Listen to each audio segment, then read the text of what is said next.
When you watch a master illusionist on stage, your eyes are just naturally drawn to the flashing lights, right? Right, the big spectacle. Exactly. The sudden puff of smoke, the grand sweeping gestures. You're so intensely focused on the spectacular thing happening right in front of you that you completely miss the subtle sleight of hand occurring just off to the side. Because you're looking exactly where the magician demands you look. Yeah, and today we are looking at a piece of source material that claims, well, that the entire global elite operates exactly like this illusionist. It's an incredibly bold premise, honestly. It really is. The claim is that they're using these highly orchestrated rumors of, like, dark magic to hide an 18th century philosophy that is quietly running the world. Right, and we're looking at excerpts from an interview and discussion called Shadow Play, the Frankist Ideology and Global Cataclysm. Featuring a figure referred to as Professor Jiang, right? Yes, exactly. And it attempts to build this unified theory of hidden hands. It maps the obscure history of a radical religious sect directly onto the modern actions of Silicon Valley billionaires and global political leaders. And before we get completely lost in this maze, I want to set a very clear ground rule for you, the listener, about our mission today. Very important to clarify. Yeah, we are objectively unpacking the architecture of a massive, sweeping conspiracy theory. We aren't endorsing these claims, and we certainly aren't taking sides on the very charged political and religious themes that Professor Jiang brings up. Right, we're just looking at the blueprint. Exactly. Our goal is to simply lift the hood on this narrative and see how the engine supposedly works. How does this text connect an 18th century mystic to modern transhumanism, artificial intelligence, and like an impending global blackout? Okay, let's unpack this. Well, I think the best place to start is with that puff of smoke you mentioned, the illusionist's misdirection. The public relations strategy. Right. The text opens with this deeply counterintuitive argument about the elite's PR strategy. Professor Jiang's framework argues that the ultra-wealthy actually want you to believe they are involved in extreme, dark, occult rituals. Yeah, it explicitly mentions adrenochrome theories. Those completely baseless internet rumors. Right, the ones saying the elite are secretly harvesting chemicals from the fear of their victims. I mean, most people look at those rumors and think, wow, the elite must hate being accused of this. Naturally, yeah. But the logic in shadow play flips that entirely. It does, by leaning heavily into the psychology of learned helplessness. Okay, break that down a bit. Well, think about it. If the public views these incredibly wealthy individuals simply as ruthless, greedy business people, the public might eventually get angry enough to do something. Like regulate them or tax them or protest? Exactly. But if you convince the public that these billionaires are actually untouchable, super powerful dark wizards tapping into unholy demonic forces. What's the natural human reaction to that? Right? You just give up. Yeah, you feel totally defeated before you even start. I mean, how are you supposed to unionize against a cabal of dark magicians? You can't. The narrative suggests that as long as the elite are perceived as invincible supervillains, the public remains paralyzed by fear and awe. It's the ultimate decoy to maintain unquestioned structural power. Okay, so I'm following the logic of the decoy. But if the dark wizard image is just a smokescreen to keep us paralyzed, there has to be a real ideology underneath it, right? Right, an actual engine driving their behavior. Yeah, and this is where the text introduces its historical anchor, a man named Jacob Frank. So Jacob Frank is a fascinating, historically real figure from the 1700s. He was a mystic who essentially declared himself the reincarnation of the biblical patriarch Jacob. Okay. But what Professor Jiang's narrative really focuses on is Frank's theological justification for his actions, which was based on a concept of radical inversion. Radical inversion, meaning like flipping the script on reality itself. The text explains that Frank looked at the material world with all its disease, suffering, pain, and death, and decided this could not possibly be the work of a benevolent, loving God. Correct. Frank concluded that the world we live in was actually created by a false god, a lesser, cruel deity, often equated with Satan in his framework. Wow. Yeah, and because this world was built by a false god of suffering, Frank's logic dictated that the world must be destroyed. But not with, like, armies or weapons, right? Oh, no. He believed this false creation had to be destroyed from the inside out by exposing its inherent stupidity, corruption, and hypocrisy. And the mechanism for exposing that corruption is where this gets incredibly dark. It really does. The source explains that Frank believed that sinning is actually a divine duty. Right, intentional transgression. Yeah. By intentionally breaking the moral laws of society, you expose the powerlessness of the false god who created those rules. You prove the whole system is a sham. It's this philosophy that views utter destruction and moral bankruptcy as a holy pursuit. And crucially, Frank held absolute contempt for the general public. He didn't think much of everyday people. Not at all. He believed the masses were simply too stupid and docile to understand this higher truth. They just cling to their little rules and their false god. So he didn't want to educate them. Exactly. His solution wasn't to lead them to enlightenment. His mandate was to use their own greed, their own superficial desires, and their own stupidity against them to conquer the world. It's an intensely misanthropic view of humanity. Extremely.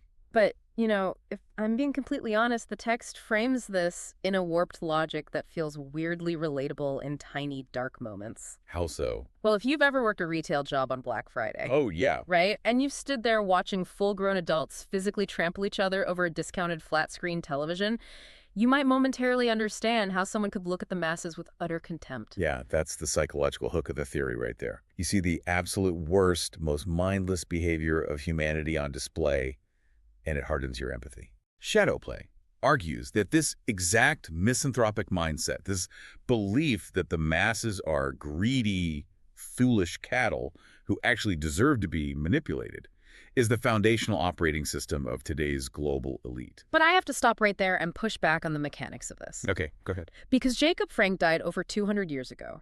If you're telling me his highly specific, radical philosophy survived into the modern day without getting completely watered down, I need to know how. That's the logical gap, right? Yeah. Are we supposed to believe there's an unbroken chain of secret meetings and handshakes going back to the 1700s? It's the natural question to ask, and it's where the text introduces a really modern mechanism. Yeah. Memetics, or what it calls mind viruses. Okay, mind viruses. Yeah. The argument isn't about secret societies passing down a golden chalice in a basement. It's about psychological contagion. So it's not a bloodline, it's an idea that infects the host. Precisely. The text claims that Frank's specific writings, his stories, and just the pure audacity of his logic act like memory cells. When a certain type of highly intelligent, highly ambitious person encounters these texts, it fundamentally alters their risk assessment. The ideology manifests inside the reader. So if you suddenly believe that the world is a fake game designed by a false god, and that destruction is a virtue, your fear of failure just completely vanishes. Yes, and this psychological contagion, according to the source, is exactly what infected the upper echelons of Silicon Valley. Which brings us to how this 18th century theology supposedly built the modern internet. The narrative points its lens directly at Mark Zuckerberg to start. Right, looking at his early days. Yeah, it highlights how unusually smooth his ascent was and draws a direct parallel to a historical story about Jacob Frank. Supposedly, Frank had wealthy noblemen offer to buy out his movement for vast sums of money, what would be billions today. And he turned them down. He turned them down flat because he wasn't in it for cash. He wanted to be a king. He wanted power. And in this worldview, Zuckerberg turning down a $1 billion buyout offer for Facebook from Yahoo when he was just 22, it isn't viewed as a savvy business gamble. Right. It's viewed as a mirrored ideological flex. Power and control over immediate wealth. The text also points to the recruitment of Sheryl Sandberg. Yeah, bringing in someone with her high-level government pedigree. Exactly. It's framed as part of a seamless, almost unnatural rise to dominance that totally defies the usual chaotic, fickle nature of tech startups. And the source spreads this net wider. It looks at Sam Altman. The text questions how he was seemingly plucked from relative obscurity to run Y Combinator. Which is massive. Huge. And for those who might not follow tech closely, Y Combinator is essentially the ultimate kingmaker in Silicon Valley. It's the startup incubator that launched Airbnb, DoorDash, Reddit. Altman was handed the keys to that. Handed the keys, and eventually OpenAI with a breathtakingly seamless ascent. The text also brings up Elizabeth Holmes and Theranos. That's a fascinating example. It really is. It points out the sheer absurdity of a 19-year-old college dropout getting deep state heavyweights, people like former secretaries of state George Shultz and Henry Kissinger, to sit on her board of directors. Right. And to explain these bizarre scents, Professor Jiang's narrative outlines a supposed Frankist networking rule. A networking rule. Yeah. The claim is that within this ideology, whenever you identify a fellow believer, it is your absolute binding responsibility to help them succeed, no matter the cost or the lack of traditional qualifications. Okay, but how do they identify each other? I mean, it's not like Elizabeth Holmes walked into a room and gave Henry Kissinger a secret wink. Right, no secret handshakes. If it's a mind virus, how is it actually spotted? What's fascinating here is that the text claims it's spotted through the absolute absence of fear. That's the mechanism. The absence of fear. Yeah. The text argues that normal people, even brilliant entrepreneurs, spend years paralyzed by the fear of failure or ruin.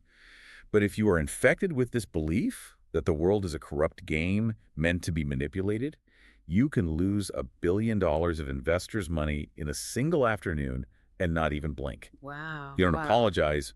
You just pivot to the next disruption.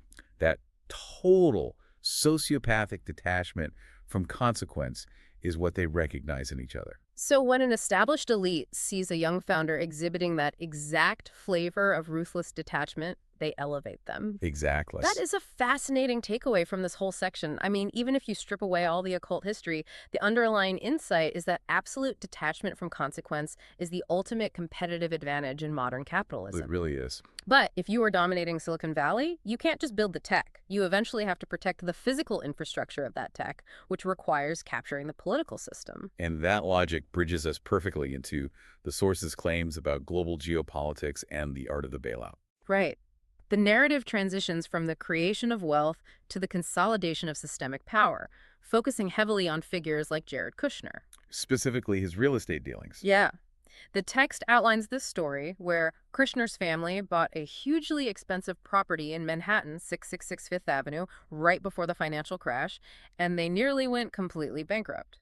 But miraculously, the debt is restructured and they are bailed out. We should note a big error in the text here. Yes, I have to flag something here for the listener.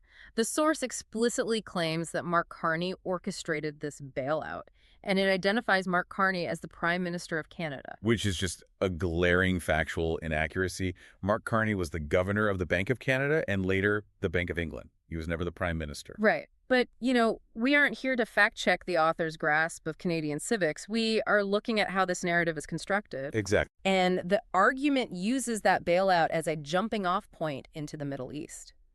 The text alleges that Kushner is linked to this ideology through certain mystical offshoots and points to his incredibly close relationship with Saudi Crown Prince Mohammed bin Salman. It goes even further than that. Yeah, the theory goes so far as to claim that the House of Saud is, at its core, a Frankist family. And the architectural proof the source offers for this hidden alliance is the orchestration of the Abraham Accords, followed by the Saudi royal family's sovereign wealth fund, investing $2 billion into Kushner's private equity firm shortly after he left the White House. But why make the leap to calling the Saudi royal family Frankists? I mean, what does the narrative gain by claiming that? Well, it provides an explanation for a massive geopolitical anomaly. How so? Think about the traditional, deeply entrenched religious and political animosities in the Middle East. The source uses this unified ideology to explain why those ancient divisions between Jewish and Arab leaders suddenly evaporate at the absolute highest levels of power. Let's see. The argument is that the ultra-elite aren't actually practicing the religions they project to the public. They are playing by a shared, radical philosophy that supersedes borders and traditions. They recognize each other as players of the same game. Okay, I'm stuck here. I'm looking at the board. They have infinite money, they control the technology, and they've captured the geopolitical architecture. Right. If they don't actually care about hoarding wealth, because as we established, Frankism is about power, not cash, Right. then traditional greed doesn't explain this. No, it doesn't. Here's where it gets really interesting. What are they actually building? Like, what is the end game? To understand the end game, the text shifts into eschatology. The theological study of the end of the world. Exactly. And it draws a stark contrast between traditional religious beliefs and Frankist eschatology. In almost every major world religion, the ultimate goal is spiritual. The physical world ends, humans shed their frail bodies, and they become pure spirit, returning to heaven or the divine. But Professor Jiang's narrative says Jacob Frank thought becoming a ghost was a terrible idea. A total failure of imagination. According to the text, Frank believed that God manifested us as flesh specifically so we could enjoy the tangible material world. Okay. Therefore, the end of the world or the arrival of utopia doesn't mean ascending to a spiritual cloud. It means eternal life in the flesh, endless banquets, perpetual youth, limitless material and bodily pleasure without consequence. And here is where the source brings the hammer down on modern tech. Yeah, it ties it all together. It connects this bizarre 18th century flesh-obsessed theology directly to Elon Musk and the push for transhumanism. It frames things like Neuralink, artificial intelligence, and the obsession with extending the human lifespan not as noble scientific endeavors. Right, but as the literal mechanical pursuit of that frankest endgame. Wow. Transhumanism is presented as the technological manifestation of eternal material pleasure. If God isn't going to grant you physical immortality, you simply engineer it yourself using AI and biotechnology. It's like they are building an architectural off-switch for humanity. Instead of fixing the world, they are using their infinite resources to build a completely separate, closed-loop operating system for themselves. For themselves, yeah. They merge with machines to achieve eternal youth, and once their private grid is fully self-sustaining, they can safely unplug the rest of us. It's like building a luxury cruise ship for the elite. That is the exact implication. They are building a lifeboat, but only for the architects, which leads directly to the source's grim prediction for everyone who isn't invited into that closed-loop system. The rest of us. Right. While the elite build their technological paradise, Professor Jiang's narrative predicts a massive, unavoidable geophysical reset for the rest of humanity. A literal cataclysm. The text states a belief that 90% of humanity could be wiped out in the next 100 years. A staggering number. And it's not from the things we usually stress about, like nuclear war or a slow climate shift. It points to sudden, violent historical cycles. It mentions kill-a-year mini ice age events. Rapid drops in temperature. Yeah, that historically obliterates crop yields and collapse entire empires in a matter of years. But the most immediate mechanical threat the text outlines is a magnetic pole excursion. Right, the weakening of the Earth's magnetic field. Exactly. Our magnetic field acts as a deflector shield against solar radiation. The source argues that as the poles shift and the shield weakens, it becomes full of holes. And if a massive solar flare punches through one of those holes, the results are catastrophic. The text specifically references the Carrington event. That was the massive solar storm back in the 1850s, right? Yes. Back then, it just shocked some telegraph operators and set a few paper logs on fire because the world wasn't electrified. Right. But the text asks us to imagine the physics of that happening today. A geomagnetic storm of that magnitude induces massive electrical currents in the power grid. It wouldn't just strip the circuit breakers. It would literally melt the copper coils inside the giant, custom-built transformers that power our cities. And we don't just have thousands of spare transformers sitting in a warehouse. Exactly. It would take years to manufacture and replace them, assuming the factories even had power to operate. The force paints a picture of instant, total gridlock. Nuclear power plants go offline, the supply chain freezes. No refrigeration for the global food supply, no water pumping to cities. The argument is that our modern systems are built entirely for hyper-efficiency, with absolutely zero resilience. Which brings us to what I think is the most surprising and frankly practical part of this entire document. It's advice on how to survive this impending collapse. The prepping paradox. Yes, it highlights this incredible prepping paradox. If you think the world is going to end, the instinct is to hoard gold, buy Bitcoin, or build a multi-million-dollar underground bunker, which, ironically, the source notes the tech billionaires are currently doing. Right. But the text says the absolute best way for an average person to prepare is to deliberately get rid of most of your money. It sounds totally counterintuitive, but if we connect this to the bigger picture, the mechanics of the collapse the source is predicting, the logic actually holds. Wealth, by its very nature in our modern era, locks you into hyper-individualism and ties you completely to a fragile artificial digital system. If your entire sense of security is based on numbers on a screen, and that grid physically melts overnight, you possess zero adaptable skills. The text bluntly states that people obsessed with wealth will just succumb to depression. They'll wake up, see the ATMs are dead, realize their status is gone, and they'll just mentally check out and give up. Because survival in a catastrophic reset doesn't depend on what you've hoarded. It depends on adaptability. Yeah. It requires imagination, spirituality, and above all, community. In a crisis where the digital world vanishes, the survivors are the ones who know their neighbors, who can creatively solve physical problems, and who can rely on shared human capital. Wealth actively isolates you from those exact communal survival skills. The source actually offers a very grounded physical metaphor amidst all this grand conspiracy. Get a hand pump for your well water. A tangible solution. Secure a way to get water that doesn't rely on a fragile electrical grid. Build tangible resilience with your physical neighbors. And it quotes an occult scholar named John Michael Greer, who offers a brilliant piece of advice. Collapse now and avoid the rush. It's a fantastic phrase. Really is. The mechanism there is intentional adaptation.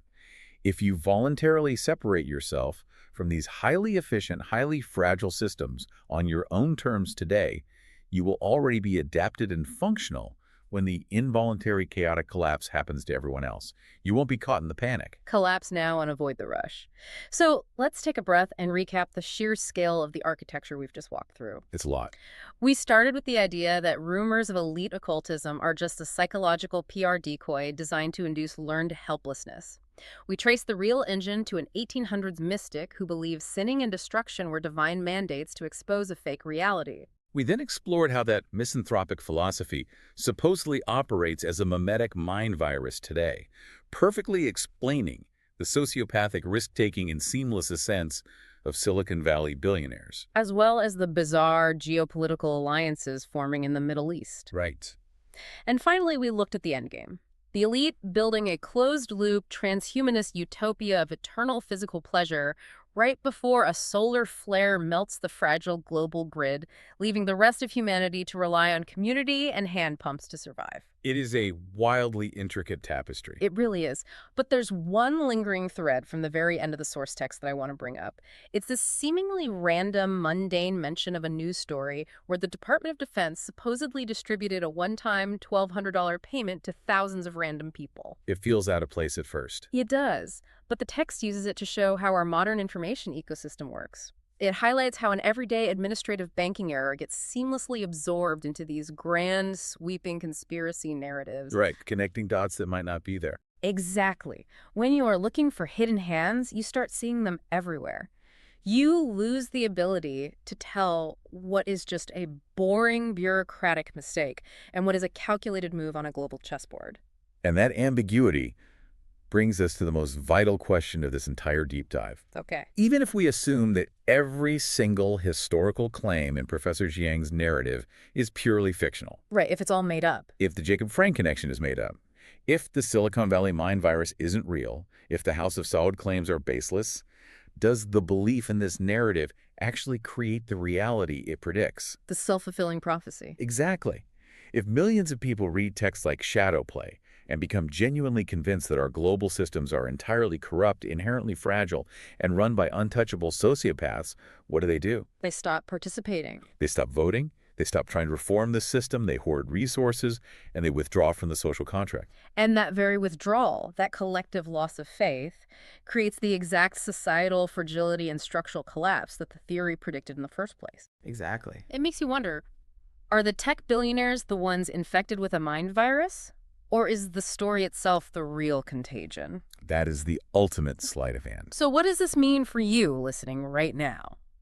The next time you see a headline about a tech mogul doing something inexplicable or a geopolitical alliance that seems to make zero historical sense, remember the illusionist on the stage. Ask yourself, are you actually looking at the mechanics of power, or are you just staring at the shadow puppet on the wall, completely mesmerized by the terrifying monster they want you to see?